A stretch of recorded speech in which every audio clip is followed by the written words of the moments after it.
नमस्कार, आप देख रहे हैं दैनिक न्यूज़। देश विदेश की बड़ी खबरों में आपका स्वागत है। आज की बड़ी खबरें जानने के लिए हमारे साथ बने। सबसे पहले जानते हैं आज के दिन के बारे में। आज 22 मार्च है और 22 मार्च विश्व जल दिवस के रूप में मनाया जाता है। तो चलिए अब चलते हैं अगली खबर की तरफ। बैंक खाते फ्रीज करने के खिलाफ कांग्रेस की प्रेस कॉन्फ्रेंस। राहुल बोले IT एक्शन नियमों के खिलाफ, भाजपा बोली चुनावी हार के लिए बहाना खोज रहे हैं। इनकम टैक्स डिपार्टमेंट के द्वारा अपने बैंक खाते फ्रीज करने के मामले में कांग्रेस पार्टी ने गुरुवार को सुप्रीम कोर्ट में याचिका लगाई है। सुप्रीम कोर्ट जाने से आधे घंटे पहले मल्लिकार्जुन खड़गे, सोनिया गांधी और राहुल गांधी ने पार्टी हेडक्वार्टर में 49 मिनट की प्रेस कॉन्फ्रेंस की। तीनों नेताओं ने एक सुर में कहा कि लोकसभा चुनाव से पहले बैंक खातों को फ्रीज करवाकर केंद्र सरकार देश की सबसे बड़ी विपक्षी पार्टी को कमजोर। और अब चलते हैं अगली खबर की तरफ। सुप्रीम कोर्ट का चुनाव आयुक्तों की नियुक्ति पर रोक से इनकार। कहा चुनाव नजदीक हैं, नए कानून पर रोक लगाई तो सिस्टम बिखर जाएगा। सुप्रीम कोर्ट ने 2 नए चुनाव आयुक्तों की नियुक्ति पर रोक लगाने वाली याचिकाएं खारिज कर दी। कोर्ट ने कहा कारण बाद में बताए जाएंगे। अब बढ़ते हैं अगली खबर की तरफ। सुप्रीम कोर्ट ने PIB की फैक्ट चेक यूनिट पर रोक लगाई। कोर्ट ने कहा यह अभिव्यक्ति की आज़ादी का मामला है। सुप्रीम कोर्ट ने गुरुवार को केंद्र सरकार के बारे में फर्जी खबरों की पहचान करने के लिए प्रेस इन्फॉर्मेशन ब्यूरो PIB की यूनिट बनाने वाली केंद्र की अधिसूचना पर रोक लगा दी। कोर्ट ने कहा कि यह मामला अभिव्यक्ति की आज़ादी का। चलिए बढ़ते हैं अगली खबर की तरफ। बदायूं डबल मर्डर का दूसरा आरोपी जावेद बरेली से गिरफ्तार। ऑटो में बैठकर वीडियो बनाया, कहा भाई ने हत्या की, मैं निर्दोष हूँ।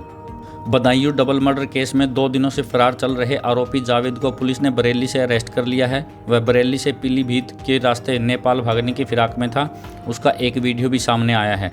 पुलिस ने उस पर 25,000 रुपये का इनाम घोषित किया था। जावेद और उसके भाई साजिद ने 19 मार्च को श्याम बदायूं की बांपा कॉलोनी में 2 सगे भाइयों की जानवर काटने वाले चाकू से गला काटकर हत्या कर दी थी।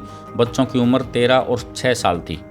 चलिए बढ़ते हैं अगली खबर की तरफ। विज्ञापन केस में पतंजलि ने सुप्रीम कोर्ट से माफ़ी मांगी। कहा ऐसे ऐड नहीं दिखाएंगे। कोर्ट ने रामदेव और बालकृष्ण को 2 अप्रैल को तलब किया है। सुप्रीम कोर्ट ने चल रहे पतंजलि आयुर्वेद के गुमराह करने वाले दवा विज्ञापन मामले में अब कंपनी ने कोर्ट से अपनी गलती की माफ़ी मांगी है। इस माफ़ीनामे में विज्ञापन को फिर से प्रसारित न करने का वादा किया गया है। आचार्य बालकृष्ण का कहना है कि कंपनी के मीडिया विभाग को सुप्रीम कोर्ट के आदेश की जानकारी नहीं। चलिए बढ़ते हैं अगली खबर की तरफ। चीनी दावे पर अमेरिका बोला, अरुणाचल प्रदेश भारत का हिस्सा। चीन ने यहाँ सेला टनल का विरोध किया था, इसे अपना इलाका बताया था। अमेरिका ने अरुणाचल प्रदेश पर चीनी बयानों के खिलाफ भारत का समर्थन किया है। अमेरिकी विदेश विभाग के डिप्टी स्पोक्सपर्सन ने कहा अरुणाचल प्रदेश भारत का हिस्सा है और वो वास्तविक नियंत्रण रेखा LAC के पार चीन के किसी भी इलाके पर दावे का विरोध करते हैं। अमेरिका ने यह बात चीन के अरुणाचल प्रदेश पर दावे वाले बयान के बाद कही। प्रधानमंत्री नरेंद्र मोदी ने 9-10 मार्च को अरुणाचल प्रदेश का दौरा किया था। बढ़ते हैं अगली खबर की तरफ। राजस्थान में 70 से ज़्यादा माइनिंग्स की नीलामी पर रोक। लोकसभा चुनाव की आचार संहिता का दिया हवाला। गोल्ड लाइमस्टोन के इस ब्लॉक का होना था आवंटन। राजस्थान में लाइमस्टोन, गोल्ड माइन समेत अन्य खनिज माइंस की नीलामी पर रोक लगा दी है। राज्य सरकार के आदेश पर खनिज विभाग ने लोकसभा चुनाव होने तक यह रोक लगाई है। विभाग ने रोक के आदेशों में लोकसभा चुनाव की आचार संहिता का हवाला दिया है। इन ब्लॉक की नीलामी मार्च-अप्रैल में होनी थी। बढ़ते हैं अगली खबर की तरफ। पंजाब के स्कूलों में नए सेशन की तैयारी। 28 मार्च को 19,000 स्कूलों में मेगा PTM। अप्रैल में बदलेगा समय। पंजाब में अप्रैल से शुरू होने वाले नए सेशन के लिए शिक्षा विभाग ने बड़े स्तर पर तैयारी की है। स्कूल में बच्चों की पढ़ाई प्रभावित न हो, इसके लिए सभी स्कूलों में किताबें पहुंचाने का काम आखिरी चरण में है। वहीं 28 मार्च को राज्य के 19,000 स्कूलों में मेगा PTM होगी, जबकि राज्य में 1 अप्रैल से स्कूलों का समय बदला जाएगा। अगली खबर चुनाव आयोग से। चुनाव आयोग ने गुरुवार 21 मार्च को तकनीकी और सूचना प्रौद्योगिकी मंत्रालय को व्हाट्सएप पर भेजे जा रहे विकसित भारत मैसेज तुरंत रोकने के आदेश दिए हैं। चलिए बढ़ते हैं अगली खबर की तरफ। SBI को आज देनी होगी इलेक्ट्रल बॉन्ड की सारी डिटेल। सुप्रीम कोर्ट ने 18 मार्च को कहा था चेयरमैन हलफनामा दें। SBI को 21 मार्च को सुप्रीम कोर्ट को इलेक्ट्रॉनिक बॉन्ड से जुड़ी सारी जानकारी देनी होगी। 18 मार्च को हुई सुनवाई में सुप्रीम कोर्ट ने बैंक को आदेश दिया था कि हर बॉन्ड का अल्फान्यूमेरिक नंबर, सीरियल नंबर, खरीद की तारीख और राशि सहित सभी जानकारी दें। खबर सुप्रीम कोर्ट से। सुप्रीम कोर्ट ने चुनावी फ्रीबीज के खिलाफ दायर याचिका पर सुनवाई की।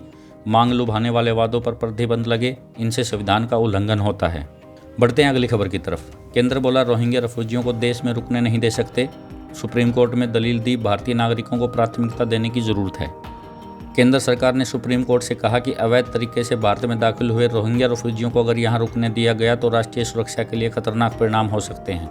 विकासशील देश होने के साथ ही भारत दुनिया का सबसे ज़्यादा आबादी वाला देश भी है।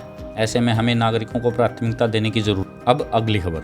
आध्यात्मिक गुरु जग्गी वासुदेव की ब्रेन सर्जरी हुई। दिमाग के एक हिस्से में सूजन और ब्लड क्लॉटिंग थी। डॉक्टर बोले यह जानलेवा साबित हो सकता था। आध्यात्मिक गुरु और ईशा फाउंडेशन के संस्थापक जग्गी वासुदेव की ब्रेन सर्जरी सफल रही। उन्हें कई दिनों से सिर दर्द की शिकायत थी। ऑपरेशन के बाद उनकी सेहत में लगातार सुधार हो रहा है। चलिए बढ़ते हैं अगली खबर की तरफ। ईडी से सुप्रीम कोर्ट का जवाब, बार बार सप्लीमेंट्री चार्ज क्यों करते हैं? ये गलत प्रैक्टिस है, इससे ट्रायल शुरू नहीं होती। अब अगली खबर। सीजीआई बोले सुप्रीम कोर्ट के लिए कोई मामला छोटा बड़ा नहीं होता, हम आम नागरिकों के लिए हमेशा मौजूद हैं। अदालतें न्याय देने के लिए बनाई गई हैं। सुप्रीम कोर्ट के चीफ जस्टिस डीवाई चंद्रचूड़ ने कहा, देश के सर्वोच्च अदालत के लिए कोई मामला छोटा नहीं होता। सुप्रीम कोर्ट हमेशा भारत के नागरिकों के लिए मौजूद है। चलिए बढ़ते हैं अगली खबर की तरफ। आईएसआई का इंडिया चीफ हारिस फारूकी गिरफ्तार। असम एसटीएफ ने धर्मशाला में एक साथी के साथ पकड़ा, दोनों को गुवाहाटी लाया गया। आईएसआई के इंडिया चीफ हरीश अजमल फारूकी और उसके साथी को असम एसटीएफ ने बुधवार को धुबरी सेक्टर से धर्मशाला इलाके से गिरफ्तार किया है। इन दोनों आरोपियों को एनआईए ने भी वांटेड लिस्ट में डाला था। इस बार देश में अमरनाथ यात्रा 29 जून से शुरू होगी, 51 दिनों तक चलेगी। अमरनाथ यात्रा की शुरुआत इस साल 29 जून से हो रही है। यह यात्रा करीब 51 दिनों तक चलेगी। 19 अगस्त को खत्म होगी। पिछले साल यह यात्रा करीब 62 दिन तक चली थी और 4.5 लाख श्रद्धालुओं ने पवित्र गुफा में बाबा बर्फानी के दर्शन। चलिए बढ़ते हैं अगली खबर की तरफ। बिहार में जन अधिकार पार्टी के सुप्रीमो पप्पू यादव की पार्टी का विलय कांग्रेस में हो गया है। बुधवार को दिल्ली में प्रेस कॉन्फ्रेंस में एक ऐलान किया गया। पप्पू यादव कांग्रेस के टिकट पर पूर्णिया से लोकसभा चुनाव लड़ सकते हैं। उनकी पत्नी रंजीत रंजना राज्यसभा सदस्य हैं और उन्हें कांग्रेस से छत्तीसगढ़ से राज्यसभा सदस्य भेजा गया है। आपको बता दें कि 1991 लोकसभा चुनाव में निर्दलीय उम्मीदवार के तौर पर पप्पू यादव पूर्णिया से चुनाव लड़े और जीत हासिल की। उसके बाद 1996 में चुनाव में बिहार से बाहर की पार्टी लोकसभा चुनाव में सपा ने उन्हें पूर्णिया सीट से अपना उम्मीदवार बनाया और पप्पू यादव ने जीत हासिल की। इसके बाद 1999 के चुनाव में पप्पू यादव फिर से निर्दलीय चुनाव लड़े और पूर्णिया सीट से तीसरी बार सांसद चुने गए। चलिए बढ़ते हैं अगली खबर की तरफ। अफगानिस्तान का नया स्कूल ईयर शुरू। 10 लाख गर्ल्स स्टूडेंट्स को पढ़ाई की मंजूरी नहीं मिली। न्यू एकेडमिक ईयर सेरेमनी में महिला पत्रकारों को भी एंट्री नहीं मिली। अफगानिस्तान ने बुधवार को नया एकेडमिक ईयर यानी शिक्षा सत्र शुरू किया। फॉक्स न्यूज़ की रिपोर्ट के मुताबिक तालिबान हुकूमत के लिए इसके लिए सेरेमनी होस्ट की, लेकिन इसमें किसी महिला पत्रकार को जाने नहीं दिया गया। यूएन चिल्ड्रन एजेंसी के मुताबिक 10 लाख से ज़्यादा गर्ल्स स्टूडेंट्स को तालीम हासिल करने की मंजूरी नहीं दी गई है। अफगानिस्तान दुनिया का इकलौता देश है जहां महिला शक्ति को शिक्षा का अधिकार नहीं है। अगली खबर स्वास्थ्य को लेकर। ब्रेन चिप की मदद से लकवाग्रस्त शख्स ने खेला वीडियो गेम। मस्क ने वीडियो शेयर करते हुए कहा, न्यूरोलिंक ने टेलीपैथी का प्रदर्शन किया। एलन मस्क की ब्रेन चिप कंपनी न्यूरोलिंक ने एक वीडियो शेयर किया। इस वीडियो में एक शख्स अपने दिमाग के जरिए कंप्यूटर का कर्सर हिला रहा है और ऑनलाइन शतरंज खेल रहा है। इस शख्स का नाम नोलैंड अबॉग है।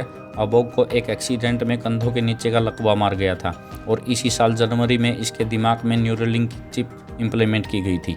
अबॉर्ग ने वीडियो में कहा, मैंने वह गेम खेलना छोड़ दिया था लेकिन अब इसे फिर से खेल पा रहा हूँ।